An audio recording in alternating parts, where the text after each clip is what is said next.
In the heart of Mississippi, in a town that time seemed to have forgotten, a boy named Elvis Presley took his first steps into a world of dreams and struggles. Born in 1935, Elvis didn't come from a life of luxury. His family lived in a small, divided town, split by the harsh realities of poverty. On one side, the wealthy lived in relative comfort; on the other, the poor struggled, barely making ends meet. It was a place where the line between rich and poor was as clear as the highway that cut through town, dividing it like a scar. Elvis grew up in this harsh environment, where everyone seemed to be fighting just to survive. His father worked hard but made little, and the family's goal was simple: to earn enough for food and a roof over their heads. "We were all poor," Harris recalls. "You'd have a hard job trying to raise $100. Jobs were scarce, and even those who worked found themselves barely scraping by. People relied on each other, creating a tight-knit community where they shared what little they had." Children like Elvis became like one big family, playing together, helping each other, and relying on one another for support and companionship. Their games were simple, born from necessity and creativity. At age 11, they pretended to be telephone men, stringing wires between houses just for fun. These moments, though small, created lasting memories, a testament to the resilience and camaraderie of that era. The closeness of the association imprints good, happy memories. One of Elvis's friends, Azalea, remembered, "Elvis's upbringing was far from typical. Unlike the stereotypes of a country setting, his hometown was more accurately described as farm and hill country, distinct from the rural America often romanticized in stories. The land was marked by red clay hills, where children played hide and seek and swung from ropes. Their parents, rooted in agrarian traditions from Alabama, instilled a sense of community and resourcefulness in their children. Gladys, Elvis's mother, was a central figure in this world, known for her cooking and her warmth. Her meals, simple yet nourishing, like collard greens and polk salad, reflected the modest life they led. The community around Elvis was close-knit, with neighbors helping neighbors, sharing what little they had. This sense of unity was crucial in shaping Elvis's early years, providing him with a support system that would prove invaluable as he navigated the challenges of growing up poor. Elvis's friendships were deep and enduring, forged in the crucible of shared hardship. He and his friends, both from East Tupelo, would spend hours together, exploring, working, and dreaming. They were a band of brothers bound by more than just friendship. They were a lifeline in a world that often felt unforgiving. One friend, Guy Thomas Harris, remembered Elvis as a brilliant student with a particular gift for music, a talent that would one day propel him to stardom. However, Elvis's path wasn't without its conflicts. School was a place of both learning and strife. In a small classroom, Elvis found himself in a fight, a common occurrence in a community where resources were scarce and tempers could fray.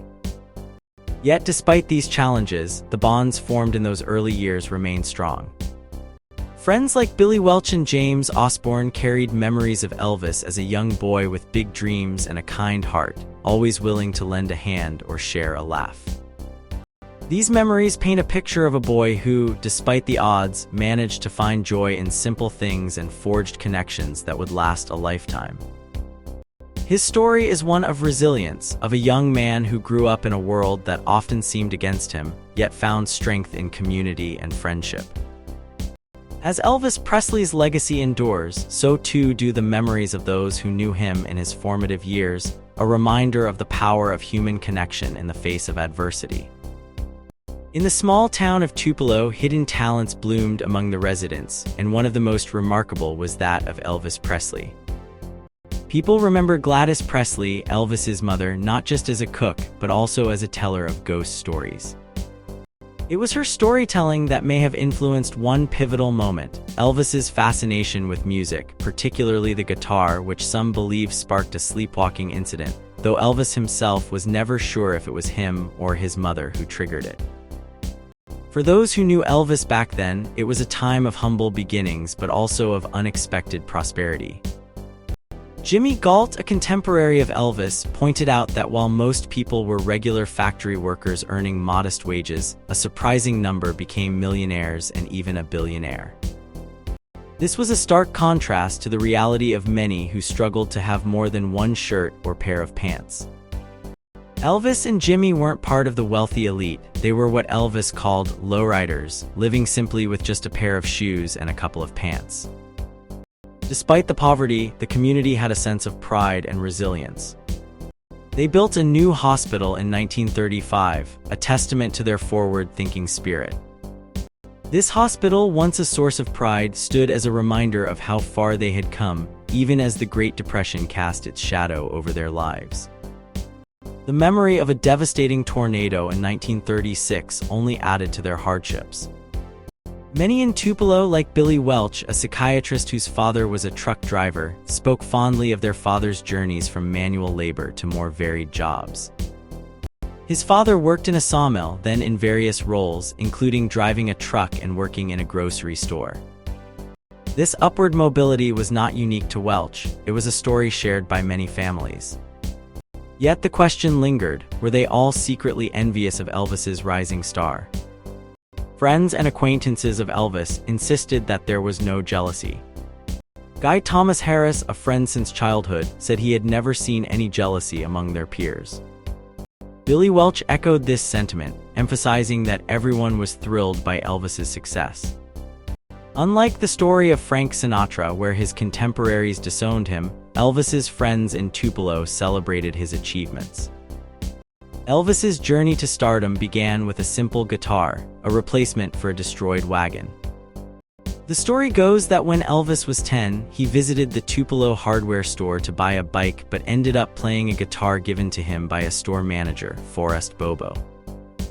This moment, occurring just before his 11th birthday, marked the start of Elvis's musical journey.